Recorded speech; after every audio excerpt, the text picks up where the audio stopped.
tongo etana butu endaye kembo na tambe etondi mokili batuna kangai wapinza mbe na yo zambe na gai afdina kembo okumama yawe yawe yawe kumama yawe yawe kumama yawe yawe yawe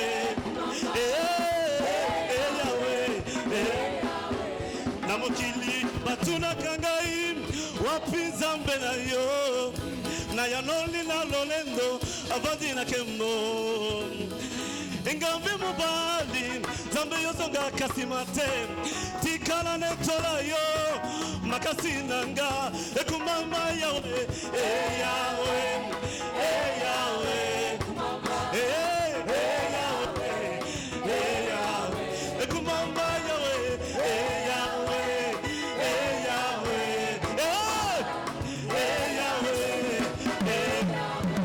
namokili batuna kangai wapinza mbe na yo na yanoli na lendo avadina kembo engame mubali zambe yozonga kasimate tikana netola yo makasinanga ekumama yawe yawe yawe kumama yawe yawe yawe ekumama yawe yawe yawe kumama yawe yawe utana yeba masika kusima mukili yasilanga namelama ya bomoi azipali bulya motema tika koluka bipayi biso nazuwayo ya motuya mauti nanga ya talo masiya yesu nanga ekumama yawe yawe yawe kumama yawe yawe yawe yawe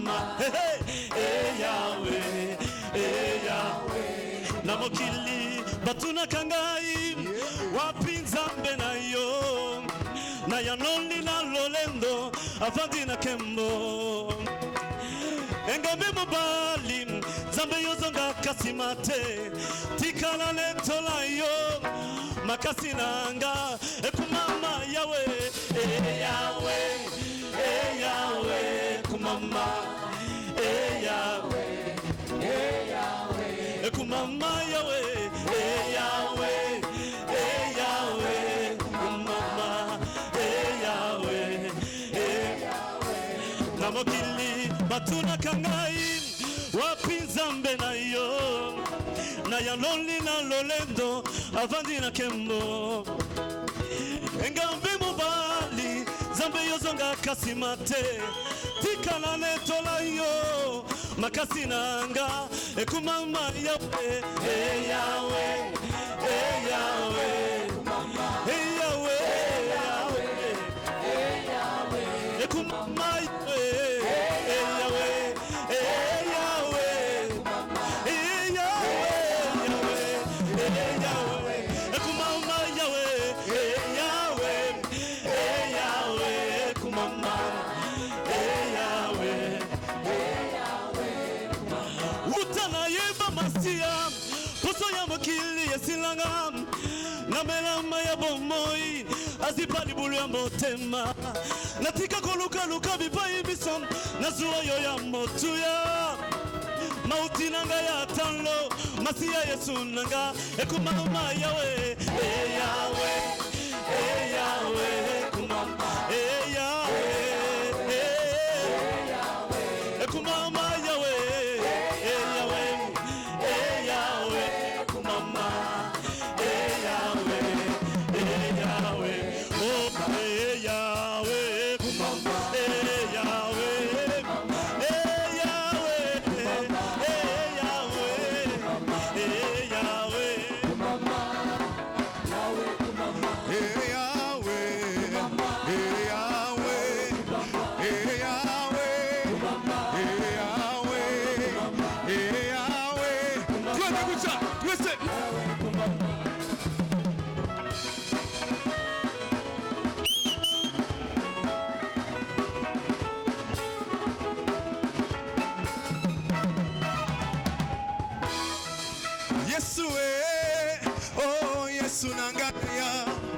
Yesu oh Yesu nangaya ya Yesu oh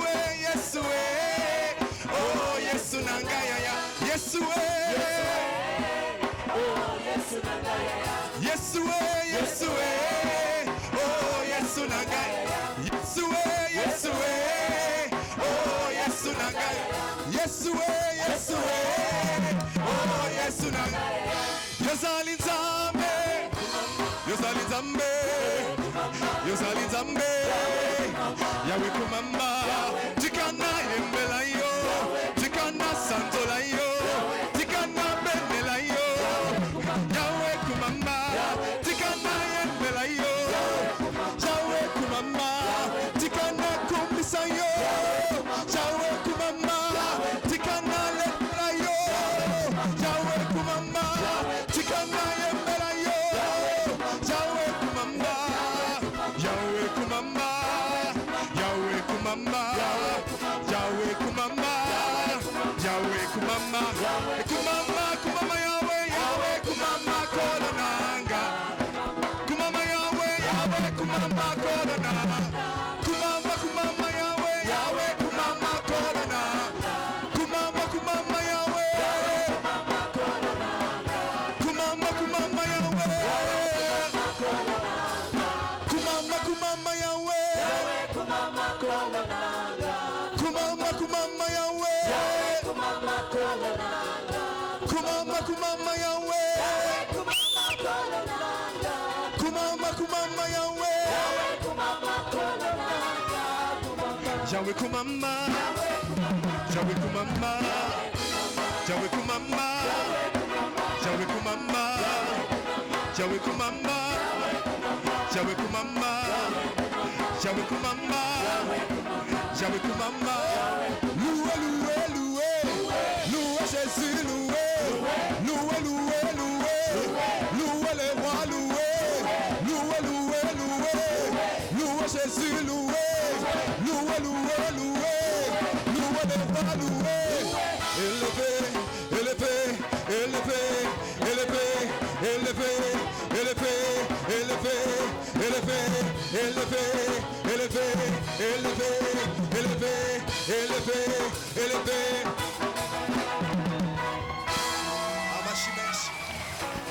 Hallelujah! Amen. Hallelujah! Amen. Bwana asifiwe. Glory to God. Bwana asifiwe. Glory to God. Reka dukomere Imana Let's kubana clap our hands to the Lord. Imana duhaye. Yesu oh Yesu yayarangaye. My God. Yesu azayayarangaye. Ngo Yesu ngo ni mukuru wanje. Jesus is my brother. Bibiliya ivuga ngo kuko abo yamenye kera Because those he ngo yabatoranije before gushushanywa n'ishusho y'umwana wayo showed them to be in the image of his ngo kugira child, ngo abe imfura muri bene se benshi. so that he can be the firstborn in his Abe brothers. imfura muri bene se He benshi. can be the firstborn in his Yesu brothers. yayarangaye. Yesu ni mukuru wawe. Jesus is your brother. Mumbwire ngo Yesu ni mukuru wawe. Tell to your neighbor, Jesus is your big brother. Yaje gushaka urubyaro He came rwitirirwa to izina look for a generation and for ya our tumukomere brother. ya Let's dukomere clap our grand frère hands for amashi. our brother. Munyemerere twishimiye kubona ababyeyi bacu. We are very happy to see our Mami parents. twakwishimiye. Mommy, we are happy to see you. Turagusaba ngo wongere uhaguruke We urusuze. ask you to stand up and greet the church.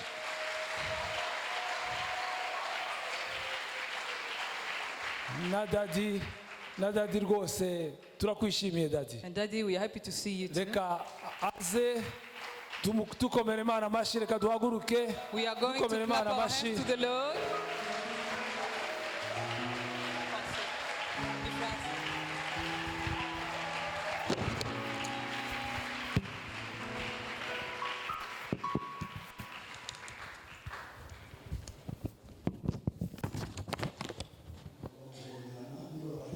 You were meant to hug each other, but you instead sat down.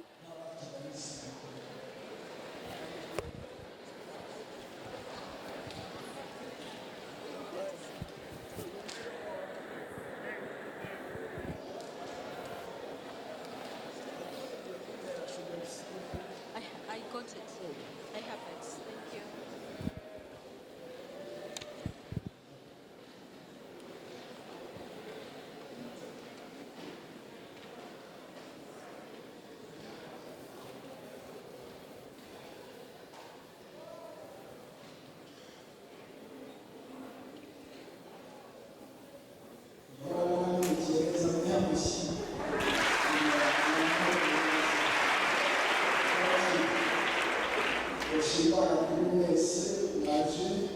God for all of you here tonight. Praise God for the visitors.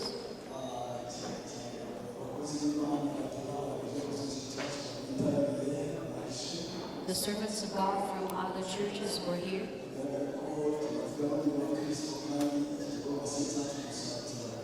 Which shows that we are one in the body of Christ. This is not just our work. I will try to teach. May God help us. I'll start with a short story. I went to Bujumbura. I went to Maison des Arts, one of the churches.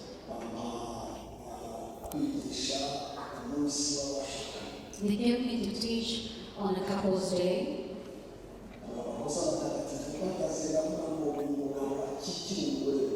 I made a mistake. I made a holy mistake to ask each husband to carry their own wives. They stayed still. I repeated. And I said, every wife sit on your husband's lap. They stayed still. I tried to clear my throat. I repeated.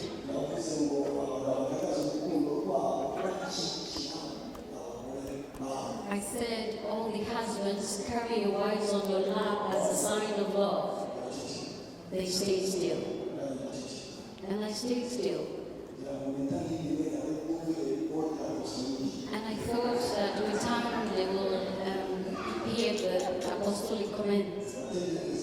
I waited, and I waited. After 5 or 10 minutes, I noticed that it wasn't going to happen. I raised my voice. I said, it didn't happen.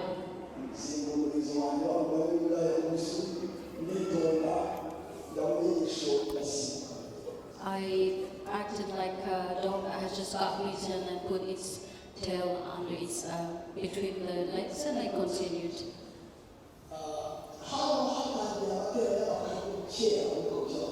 We started the couple's teachings long ago.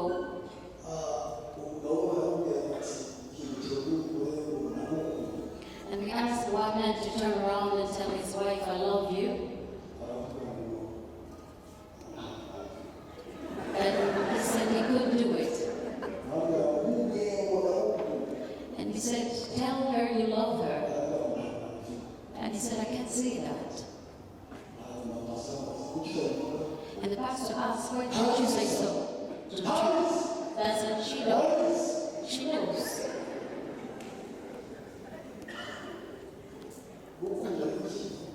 Loving is one thing. Showing it is another thing. You cannot show love unless you humble yourself. That is why our God could not come here on earth. He left his glory. And love humbled him. And that's who man should resemble. So if God helped me tonight,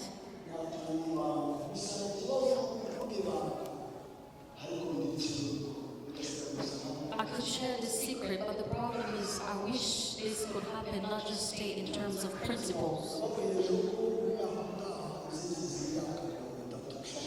I told you that I would celebrate 30 years next year of marriage. Time goes fast. It feels like yesterday.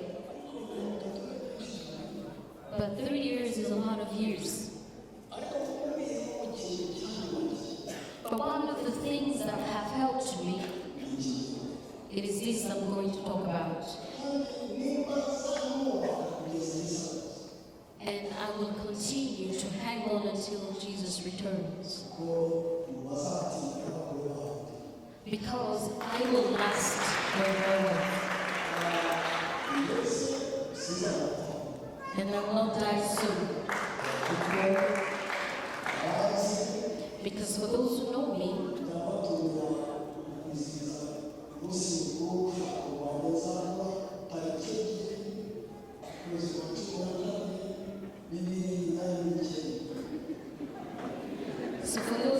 I've been inviting you from my anniversary that happens on December the 2nd, 2099, 2099, 89, that I got married in 1989.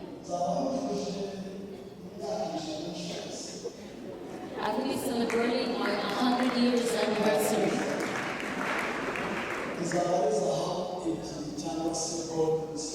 There will be 2 golden anniversaries.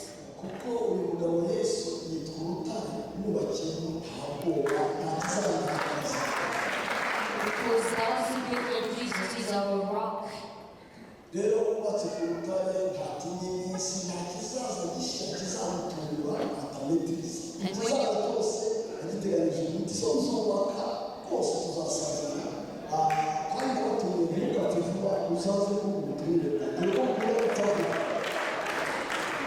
when you build on the rock, time does not matter. You stand the test of time. So I invite you all.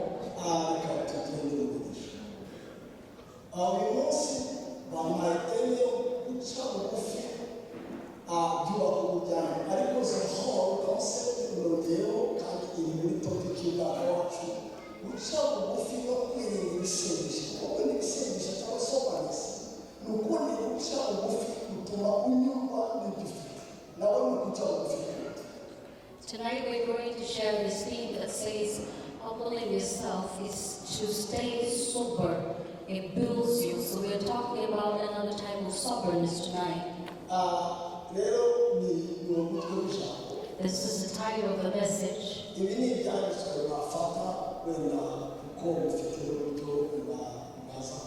Those are the scriptures that we'll refer to. For those on the right hand side, you can refer to the right screen and to the left screen.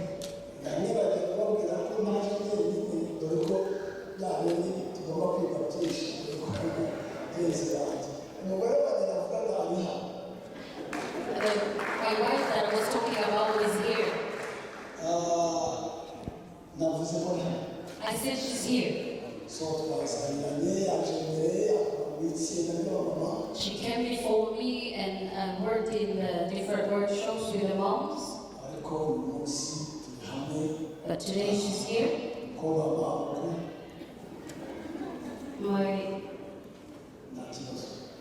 My mother-in-law's daughter. She handles everything and everywhere. You can please wave.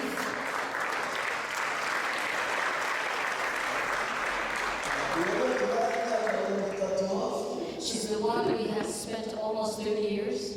5 children. Our last one has just joined university. And soon having in-laws, not dealing with diapers.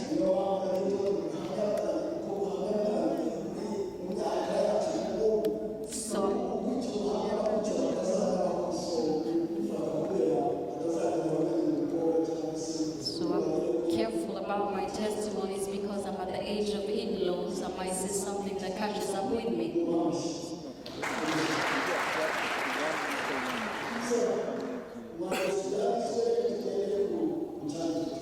Let's go to the first scripture.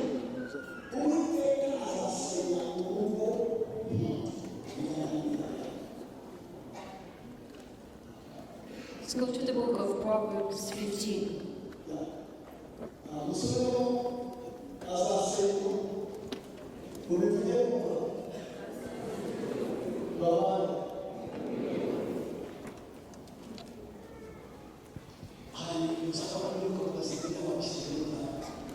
The things that we read and we wonder.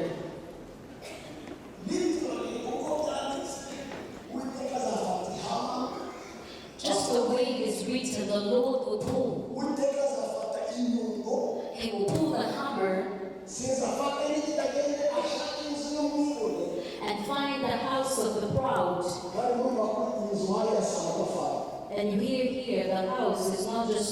bricks.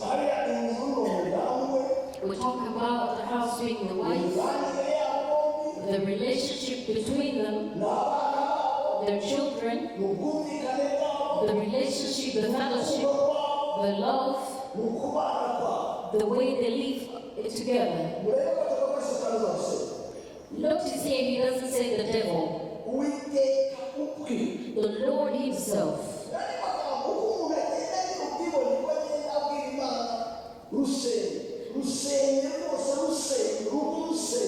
In other words, as you grow in pride, you're telling God, destroy my house.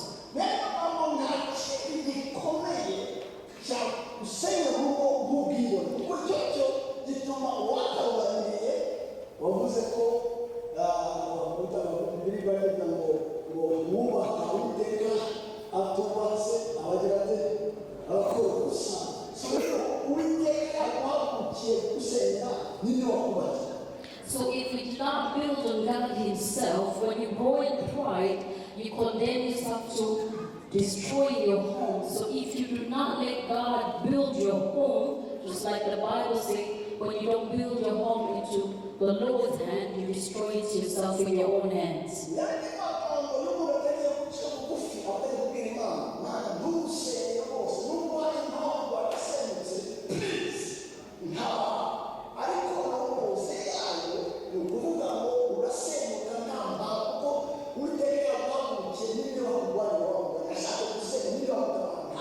In other words, you're saying the more you ask God to build your home through your humility, He is protecting you. But the moment you stand against the Lord's humility, you're destroying your own home, because if He does not guard your home, no one else will.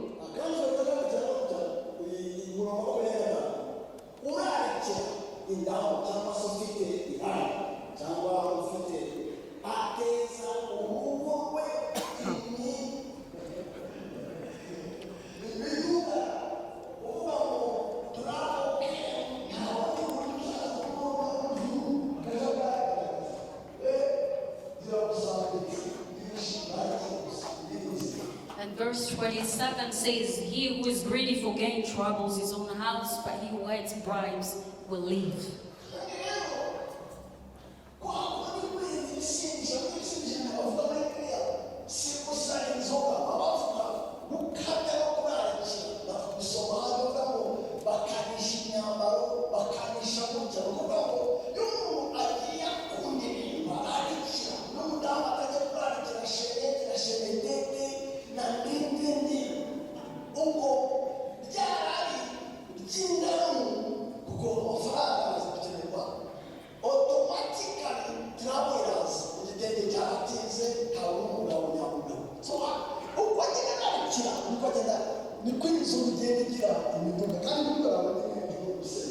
So when you talk about troubles and soberness, we're talking about those things that grow out of envy. You can envy for clothes, for money, for material things, gold, and you go deeper to a point you are a gold digger. I'm not saying women should not take care of themselves, but I'm just saying, do not envy those things that you may not be able to afford.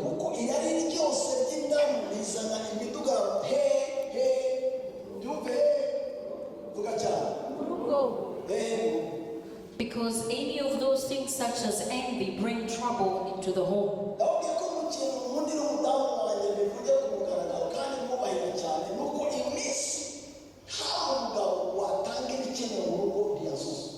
And one of the things I love about my wife,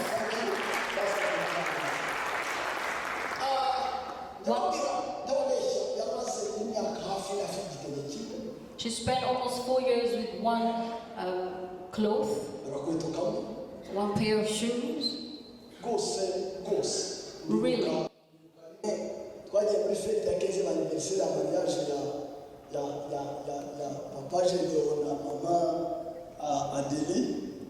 Yiwateka ku makara gutya, hanyuma tugomba kuririmbana n'umwisi mikuru gutyo, isaha iragera nta mwenda wo guhindura, akundumura gutya, reba amafi yose So I was like, numva ndinga yabuze umurizo gusa. Numva ndinga. Uriya mudamu ndege yanjye ya mbere zayimetirira. Livia umurisa. Uretse mutsaho. I remember one day we had to attend Papa Général and Mama Dynamic's 15th anniversary, and my wife was cooking with all the smoke of the meats and everything. She just stood when it was time to go, and she just wavered her clothes and was ready to go. I cannot tell you the feeling that I had within me.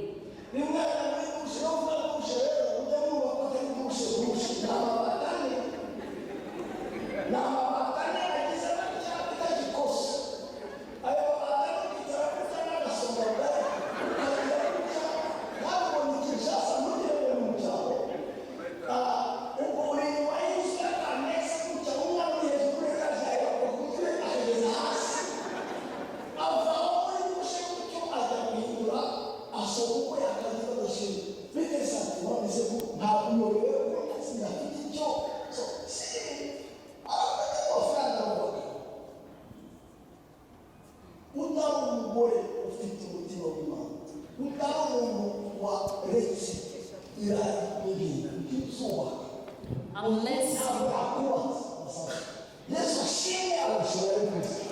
praise God, unless you have humbled yourself, you will not build your home.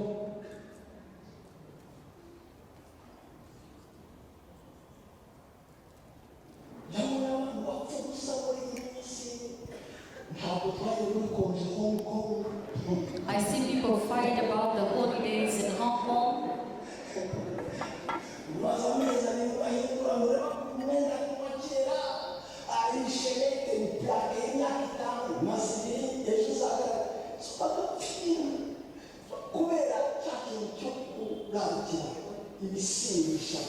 Beyond needs, her needs, her mirror.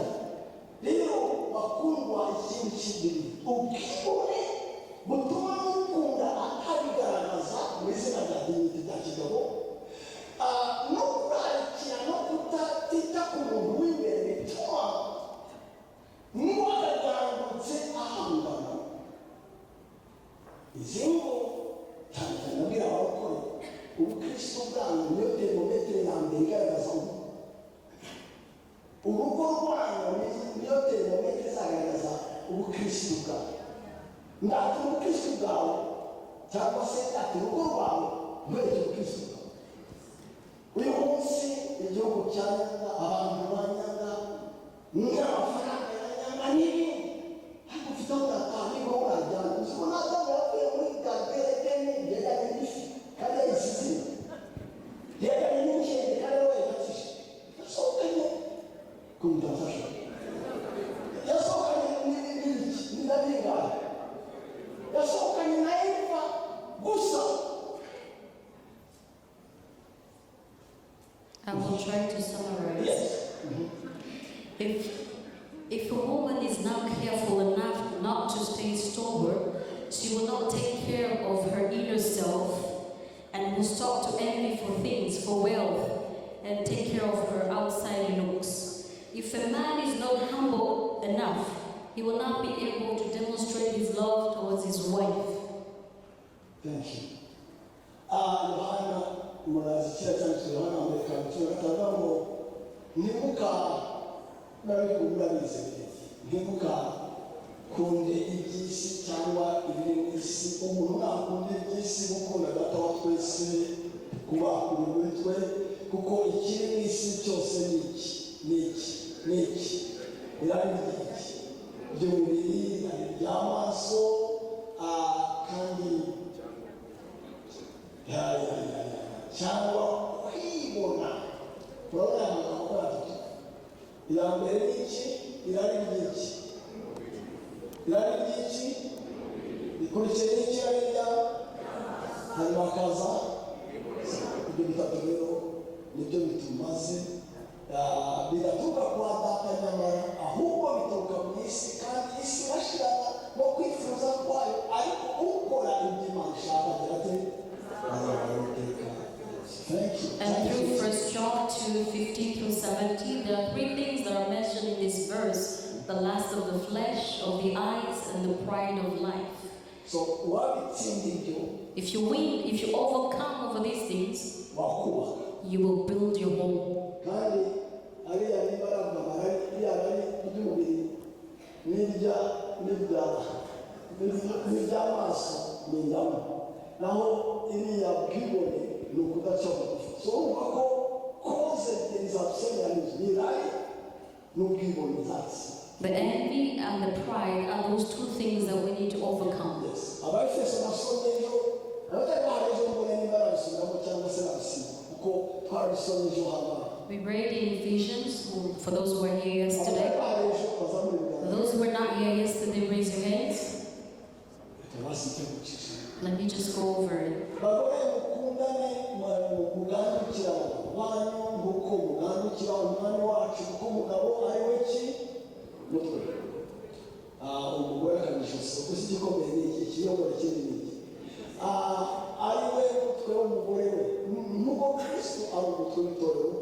Iryo mubiri we ni nawe mukiza wawe ariko nkuko itorero rigandukira Kristo aba ariko abagore bagira bate bakamikirana abana muri byose bagabo mukunda abagore banyu bagabo mukunda abagore banyu nkuko Kristo yakunze itorero akaryitangira ngo ageze maze kuryogesha amazi n'ijambo rye abyishyire bifite ubwiza ridafite ikizinga cyangwa umwanya cyangwa ikintu cyose gisa gitya ahubwo ngo ribe iryera ridafite inenge. Uko niko abantu bakwiriye gukunda iki abagore babo mbese ukunda umugore we aba yikunda kuko ari nta muntu wakwanga umubiri we ahubwo yamugaburira kuyakuya ngo Kristo abigirira nde itorero kuko turi ingingo z'umubiri we. Nicyo gituma umuntu azasiga se na nyina akaba n'umugore we akaramata bombi bakaba umubiri umwe. Ibyo nibyo ubwiru bukomeye cyane ariko ibyo bivuga byerekeye kuri Kristo n'itorero. Nuko namwe umuntu wese agira ati akunde umugore we nk'uko ijambo rikurikira kugira ngo umugore nawe abone uko Ephesians 5:22 verse 33. gatandatu y'umurongo w'icyenda bana mujye mwumvira ababyeyi banyu mu mwami wacu. Ijambo kumvira hari abavuga kubaha mujye mwumvira kuko ari ibyo bigira bite bikwiriye mubahe so na nyoko. Iryo ni ryo tegeko rya mbere riri mu isezerano kugira ngo ubone amahoro uramire mu isi. Namwe base ubwo ni abagabo ntimugashakire abana banyu ahubwo mubarere mubahana mubigisha iby'ubwami mwami banga abakozi mwumvira abashoboza bombi nk'uko mwumvira Kristo mubashye muri buri gishyitsi kandi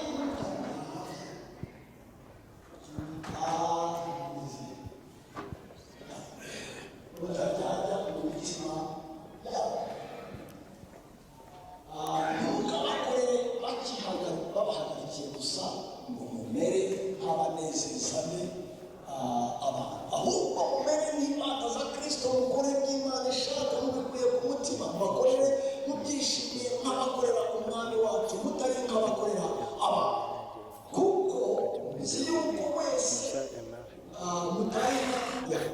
muzi yuko umuntu wese yakoze ikintu cyiza agira ati azakiturwa nanjye umwana naho yaba imbata cyangwa umudendezo nawe abashebuja abarimo mugira akarubanda mwakoze nawe mureke kubakangisha kuko muzi yuko musangiye shobuja uri mu ijuru mutarubaha abantu ku muto.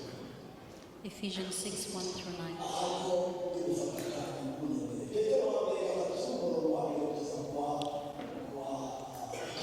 First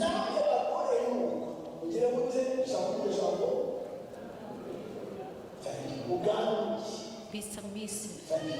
abagabo banyu kugira ngo nubwo abagabo bamwe batumvira ijambo ry'Imana bemeze n'ingeso nziza z'abagore babo nubwo baba ari nta jambo bavuze baba mu ngeso zabo zitunganye zifatanije n'ibyo bafite no kubaha umurego wanyu wo kuba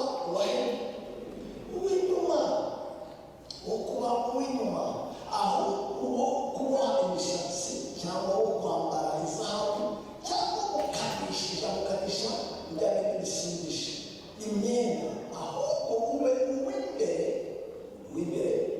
uhishwe numve kuvuga cyane kongera cyane umurimo utangirika w'umwuka ufite iki ubugwaneza n'amahoro ari wo w'igiciro cyinshi mu maso y'Imana. Rero ko kugenda akomeje abagore bera abakera Sara Abigayeli Sara abagore bera akera biringiraga Imana niko birimbishaga bagandukira abagabo babo bakaganduka barimba ariko mu buryo buri intano kuruta external nk'uko Sara yumviraga Aburahamu akamwita ne ko ndabyumva ntabwo numva bashwe mu mama akamwita umutware nawe murabo abana b'uwo abana basanga niba mukora neza ntimugire ubwoba kubahabwa namwe bagabo n'uko arekagiye aha bajye bapfa mu bana bagore babo mwerekana ubwenge vuga ubwenge yes mu byo mubagirira kuko bameze nk'inzabya zidahwanyije namwe gukomera icya kabiri cya mbere ubwenge n'uwakuyakuya icya kabiri numve ijambo rivuga ziravuga You don't hear the word. bivuge cyane abo bahwanye nawe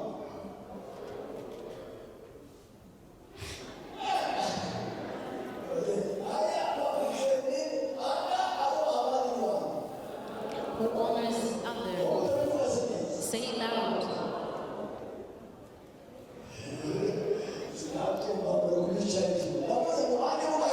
Who honors who?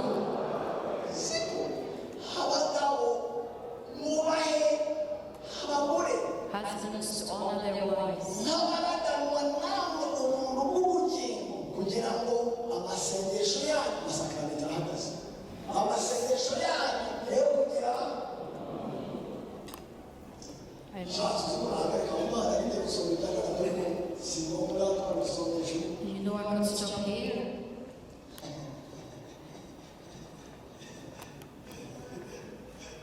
ngiye kubabwira izi pointi zimwe na zimwe abanzi babiri bakomeye mu rugo cyangwa mu muryango w'inyici ni ubwibone n'iki The first two enemies of the home are pride and envy of the flesh and of the eyes. umuhungu wese wibona ntazuba Any pride young man will not build, or any pride man will not build his home. narabivuze tugasubiramo raporo kugira I said it yesterday and I'll repeat it again. abazungu barabishobora The Caucasians have understood it well. ntawe utanga uburinganire ntawe utanga umuringa wo kwemeza fiyansaye ahagaze kamata You will never give an engagement ring while standing. You get on your knee. ubu se n'inyigisho guca bugufi Isn't this a sign of humility? nta muntu ujya gukunda cyangwa se kwemera kubona umufasha fiyanse biravuna bisabye guca bugufi When you accept to love, it is hard because it requires you to be humble. umukobwa wanjye umwe yarambwiraga ati urabizi ushumba uyu muhungu ureba wawe wandongoye nkiga butare yazaga mu cyumweru agataha amasaha adashobotse amaze kumfata asa n'intare yafashe umunyago arasize naramubuze wa wundi nabonaga sindimubona. There's a lady who told me when my husband was still dating me, he used to drive to Butare to see me thrice a week, but now I don't see that anymore. Ubwibone. Pride. Uziko igitandukanya Satana na Yesu ntabwo ari imbaraga. You know the difference between the devil and Jesus is not the power. Igitandukanya Satana na Yesu siki. He's the only difference. Ubwibone bwatumye amanurwa. One was caused by pride to descend. Undi urukundo rwatumye amanuka. And the other was lifted by love. Umwe yaramanuwe. One was descended. Undi kumtamfasha. And the other. Umwe yaramanuwe kubera ubwibone butuma bamusunika. One was thrown down because of pride. Undi kurukundo afite byaramumanuye. Aho niho batandukana. And that's the difference. One was lifted, another one was thrown down. You cannot love while standing. You can only love through humility. Let me explain this. You know the Proverbs I shared yesterday.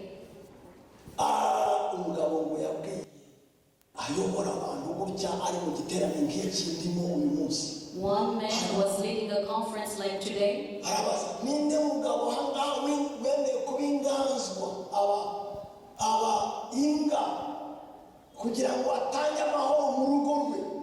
Which men among you have decided to keep quiet so they can be led to find peace in their homes?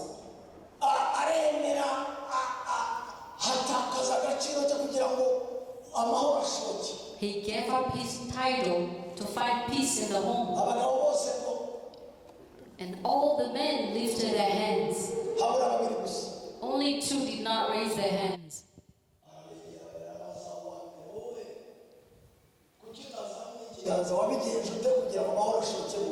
He came close to one of them and asked, "What did you do for peace to abide in your home?"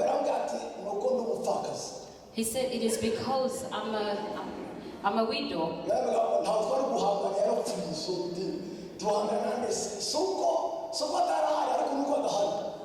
It's not that there were not confrontations, it's just that he didn't have anybody.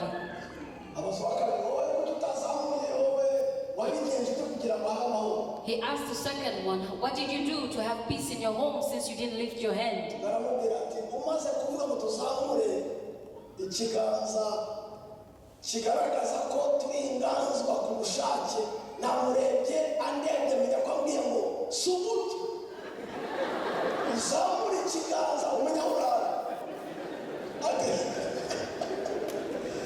When I asked the second man, he told me, "The moment you asked us to lift our hands, I looked at her eyes, her facial expression just said, they are not."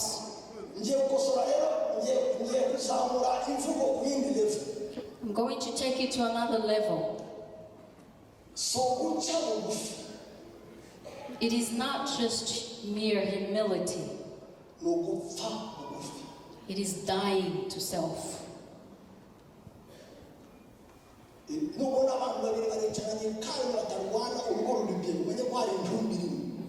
If you see two people seated quietly, just know there must be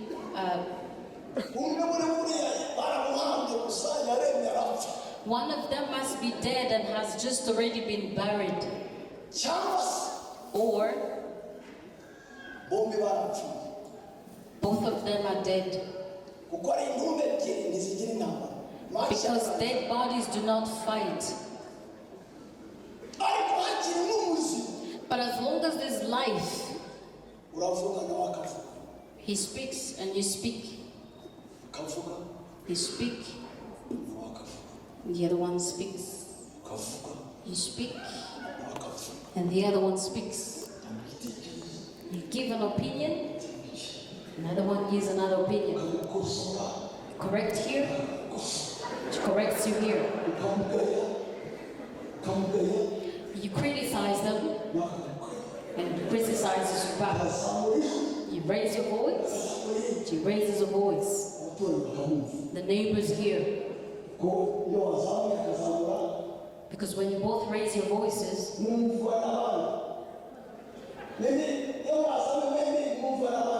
who hears you when you raise your voice? But when there is one dead among you, you raise the voice.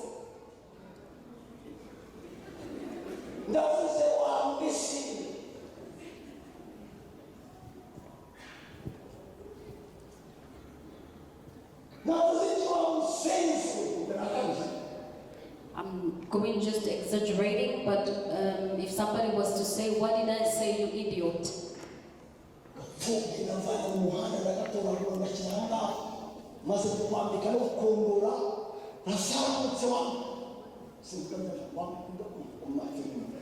Such a useless person here.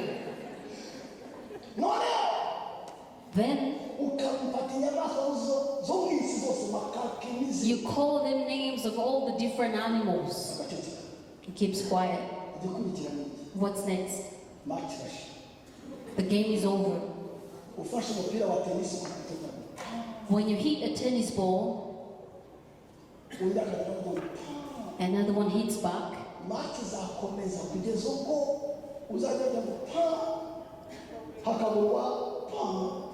You continue to hit until you get the pass back. And you get another ball in your pocket, you hit again. When on the other side there is a dead body that will not reply, what happens to the game? What happens to the game?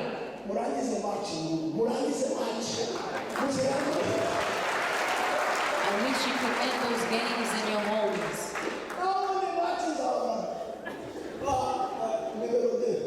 The second thing,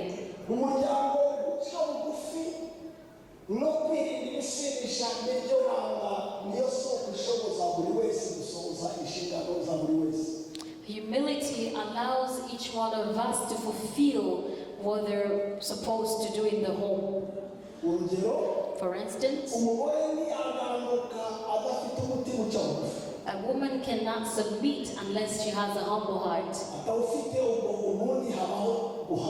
Without a humble heart, there is confrontation. If a woman is not careful enough to stay sober, to humble herself and be fulfilled or sustained, she cannot take care of her inner self.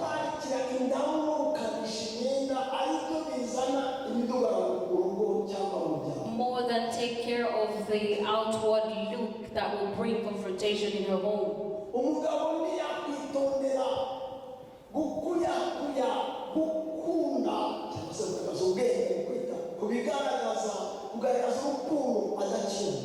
A husband cannot be careful enough or cherish a woman or love her and or demonstrate it unless he's humble.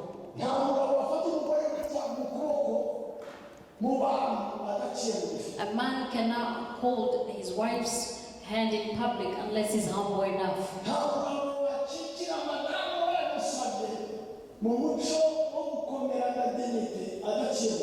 A man cannot put his wife on his level. Do you think if I ask you to do that, you will stare at me or you do it?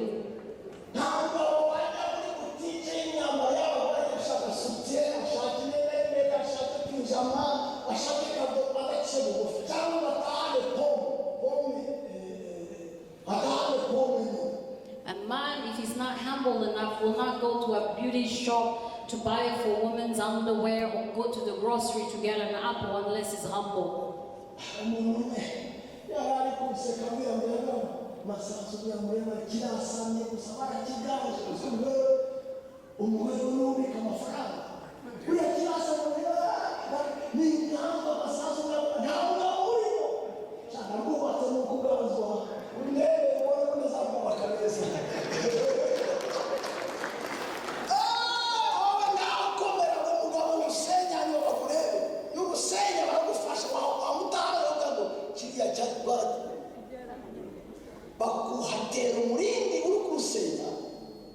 kurusenya aha rusenya rwe bamutiza ubwo ubara gusukura kare ndavuga gusukura umuntu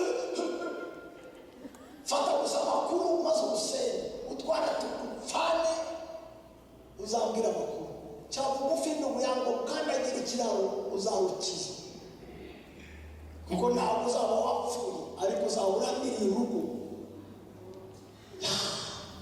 A man once criticized me for letting my wife handle the finances, but this is how have been able to build my home.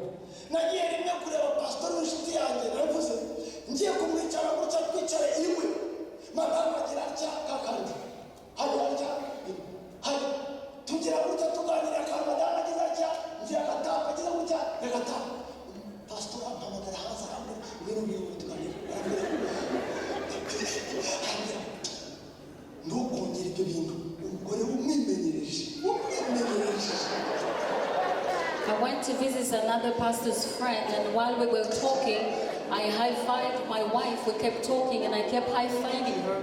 He took me outside and he said, don't do that. Don't get familiar with that kind of stuff. Don't do those things again. Wives are like children. The more you get them familiar, they will disregard you. Today he's divorced.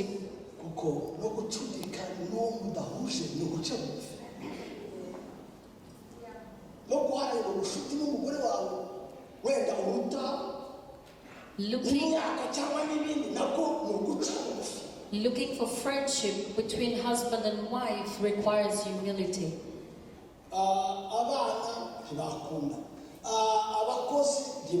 Kids will not love and servants will not work. Servants will not work well unless you're watching them.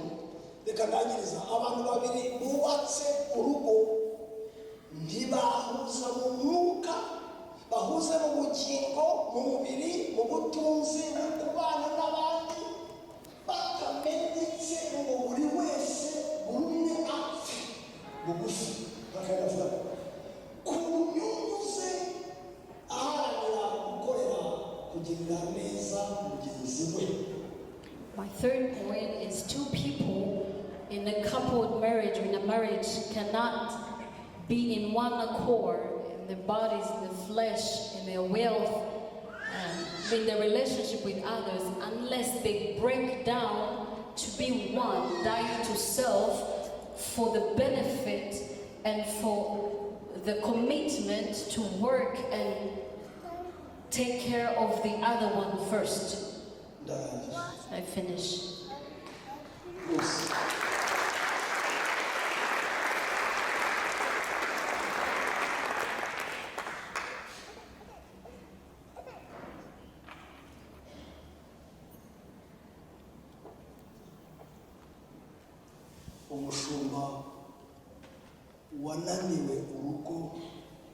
A pastor that has failed in his home might as well quit. A man whose home has failed him cannot do anything else.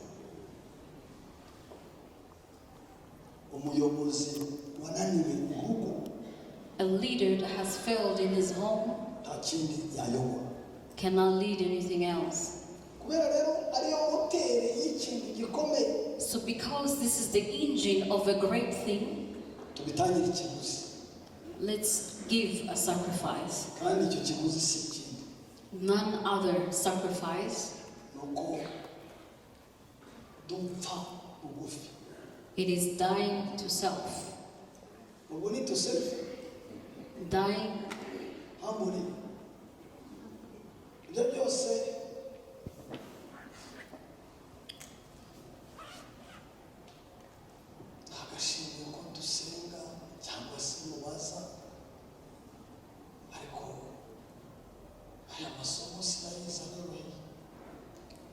I didn't learn this the easy way.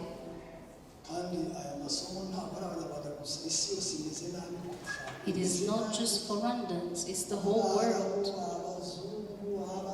The Caucasians, the blacks, the poor, the rich. That's what Pastor Aaron was saying yesterday. Decision ya mbere no kumira Yesu ukamugeni we ya kabiri no gutunga urugo rwiza.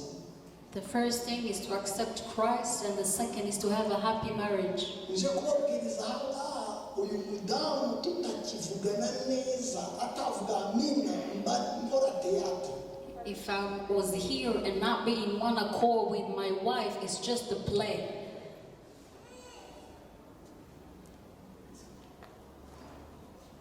Birahenda ariko birahenda. Umukobwa wanjye arambwira ati papa mubwire ndi. My daughter once told me, nindongorwa nzakwigisha uko bakunda. when I get married, I'll teach you how they love.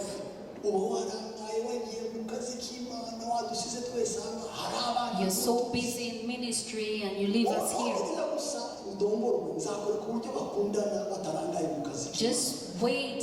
When I get married, I'll show you how they love without being away.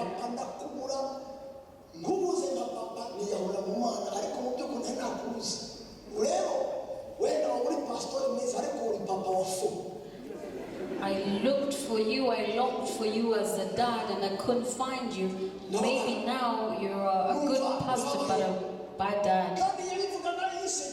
And she said it, she was smiling. And his brother told her, don't worry, Dad. Just love Mom and love her more. We shall pay you back. And I'll love my wife just like you love yours. At least I felt some sense of, compassion.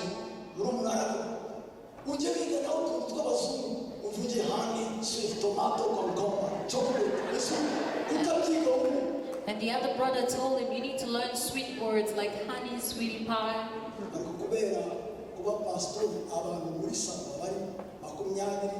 Because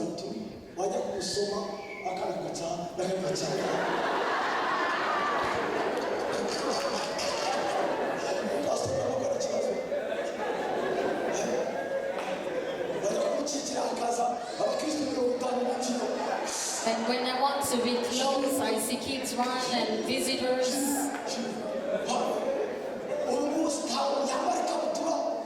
I cannot wear shorts. One day I wore it when I went in Mauritius.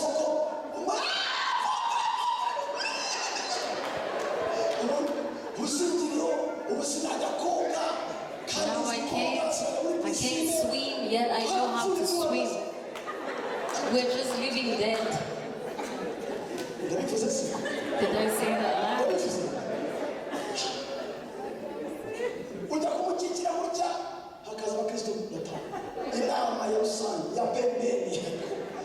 When you want to hold her, different meetings are held.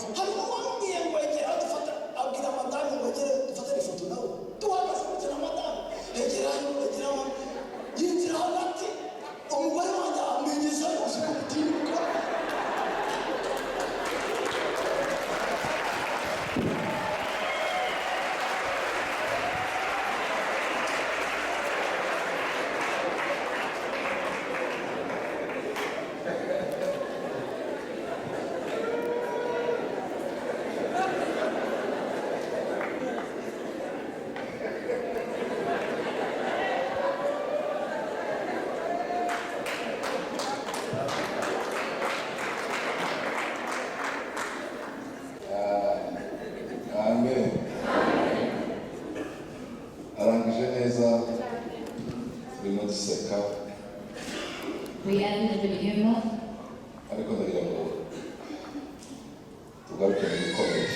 But I'd like us to draw our attention back to the things that are important.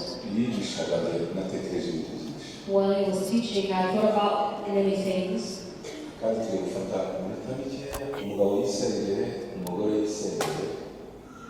are going to take a few minutes for the husband to pray